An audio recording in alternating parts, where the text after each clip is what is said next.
Hey, what's up everybody? Time for another sort of game theory video. Remember, if you like the videos, like, sub, silly, comment, share, support the channel if you want to appreciate things. I got asked, what do I think is a good player then? Is it your execution or is it your knowledge?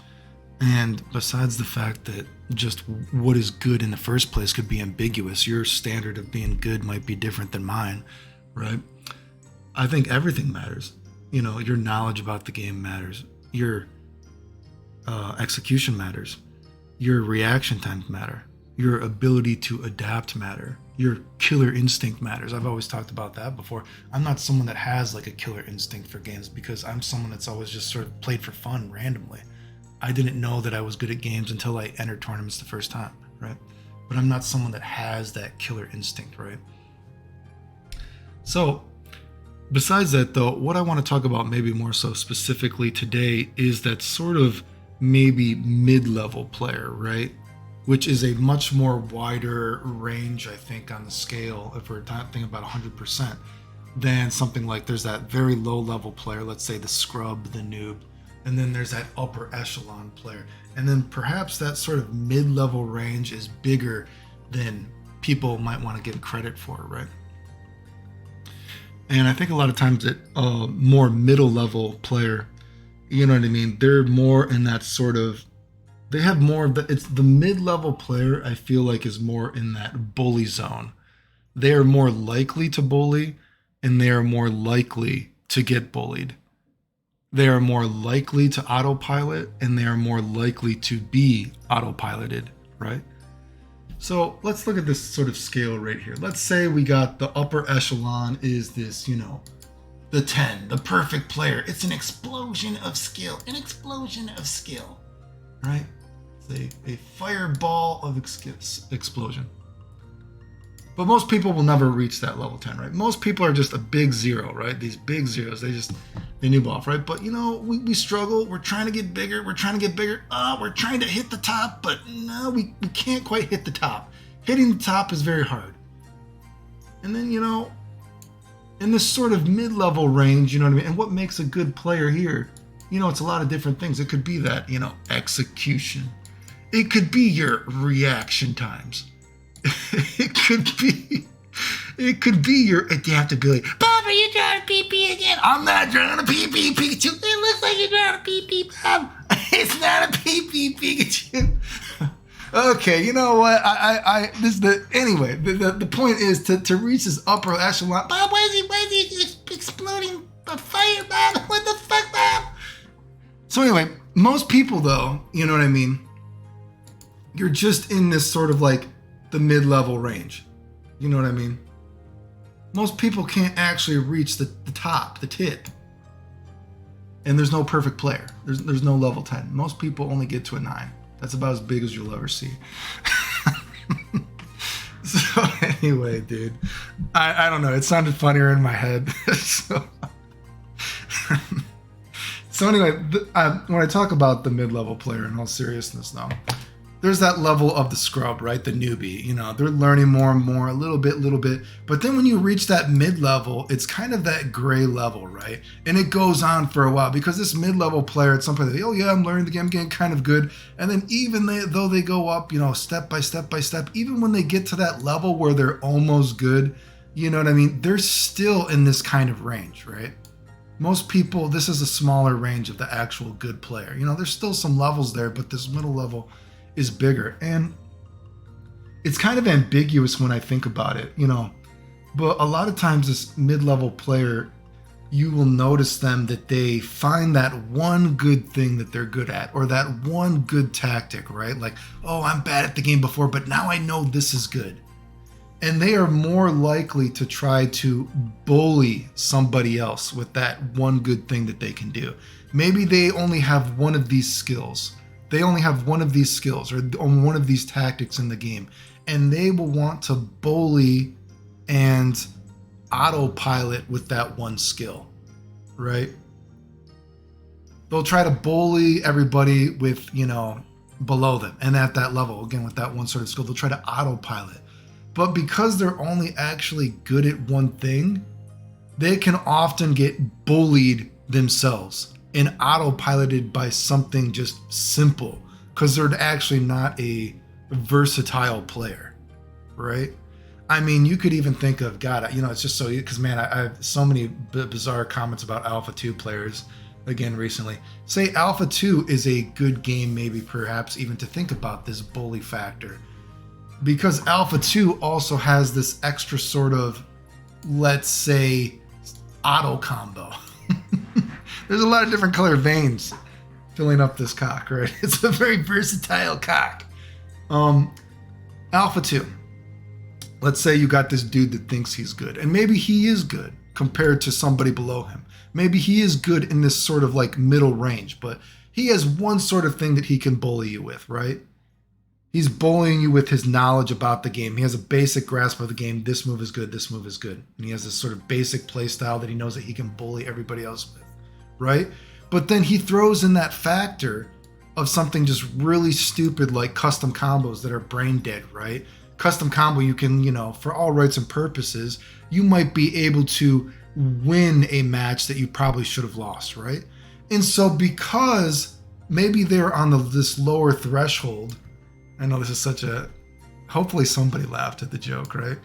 They're on this lower threshold if they only had one thing that they were good at, right? And then, oh, well, fuck, it might keep them from getting bullied more at this sort of mid-range level because they could throw in that random, oh, fuck, I had this other thing that I could bully you with, custom combos, to make me seem a little bit higher on this echelon of being a good player, right? I'm not sure if you're like following with me here, but Alpha 2 maybe at that mid-level has two different things that you can bully somebody that is lesser than you or at that same level. Okay? Because I often notice, again, that when you play someone that is, God, and you know, I don't want to talk shit so much because I think some of the guys watch my videos. There's this guy that, you know, or maybe many people, I guess you could say throughout the history of me playing video games randomly, like, oh, they're considered a, let's say, a good player, someone in this range, right? But when you play them, you can tell they're only good at one attribute.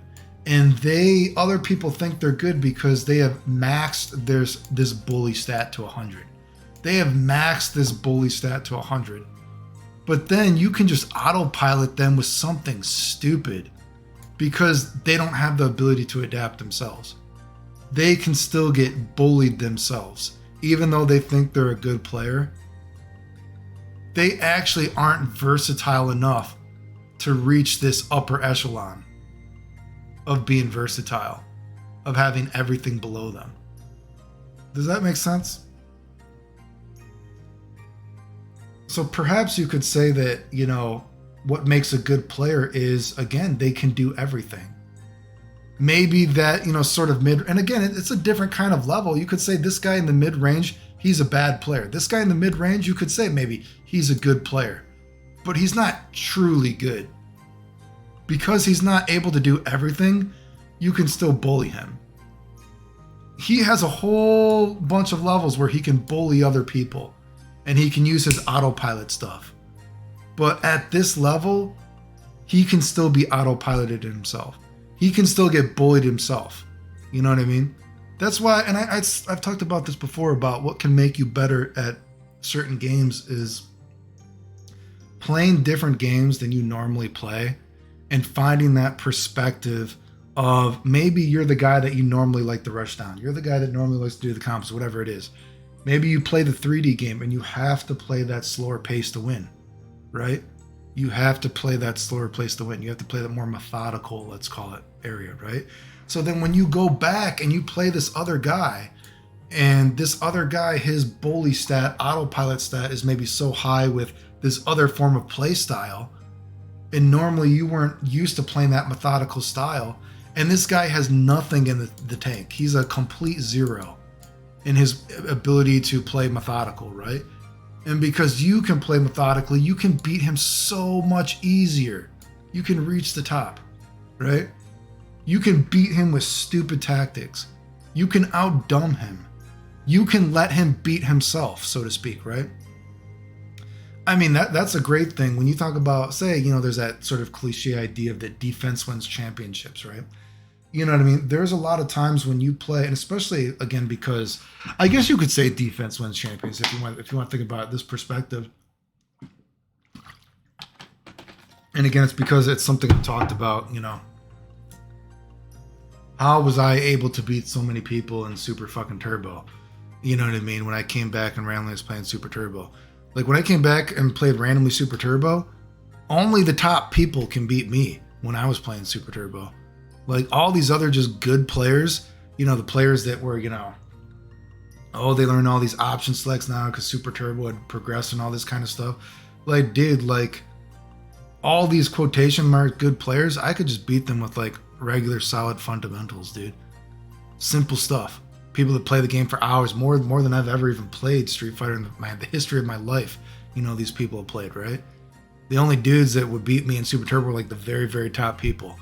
That's why I said that you could even go look like people like go even some of those Super Turbo Discord. People's like, wait, oh fuck, is that Clayton on one of his fake accounts or is that ST player? I can't tell. You know what I mean? Like there's some YouTube video. Oh fuck, is that one of Damn Die's fake accounts? He's too good to be, some normal guy. I can't tell. Maybe this is a Damn Die fake account or something.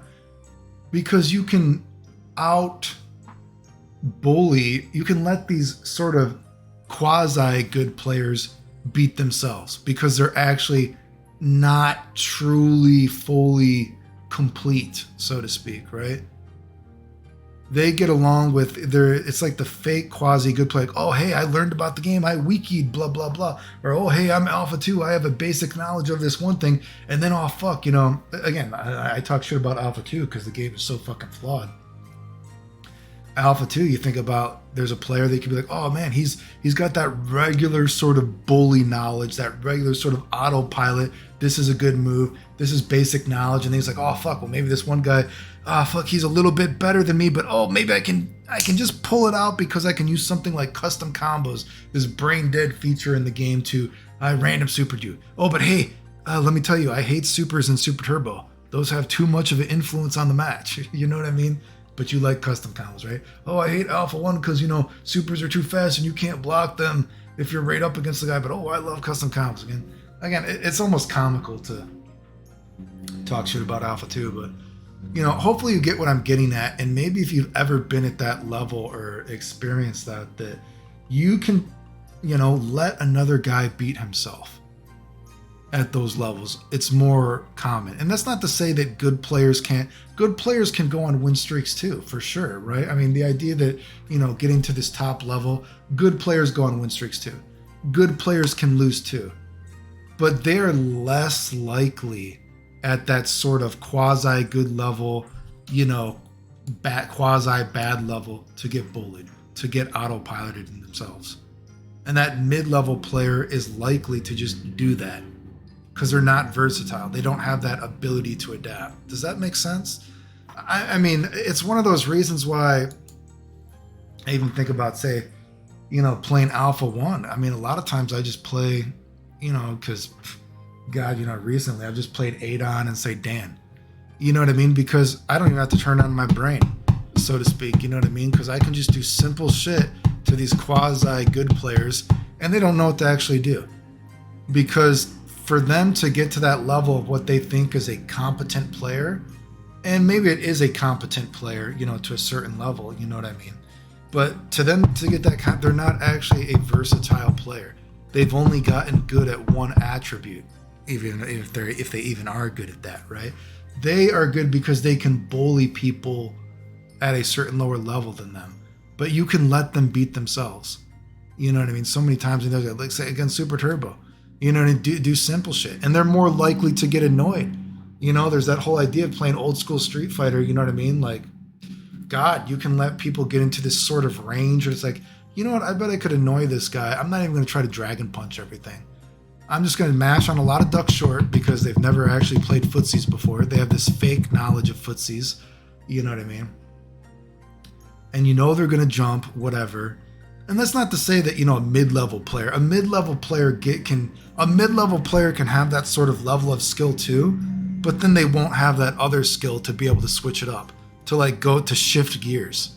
You know what I mean? They won't be able to shift gears into this other form of skill, And then they'll they'll just start complaining, well, you only won because you did a combo, but I'm skillful because I have knowledge, right? That's that actual sort of fake level of good.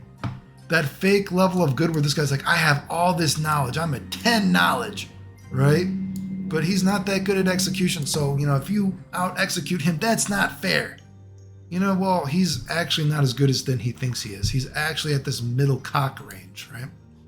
I don't know. It's kind of ambiguous to talk about, but hopefully you get what I'm talking about. That ability to adapt, that versatility. And again, really think about, and I'm sure you've had that, I'm sure you've felt that if you've ever actually played games, that sometimes you feel like you're just autopiloting the other person, or that other person is just bullying you, right? They're bullying you with this move. You know what I mean? I found this game, I'm going to pretend that I'm good because I found this one tactic that I can bully you with. But then a lot of times those guys, you can bully them. They can out-bully them, or you can let them bully themselves, actually. Does that make sense? I don't know. I've said the same thing multiple times. It's hard for me to think of how to explain it in English, but maybe you get it. Anyway, remember if you like the videos, like, subscribe, comment, share, support the channel if you want. Appreciate it. Thanks, DM.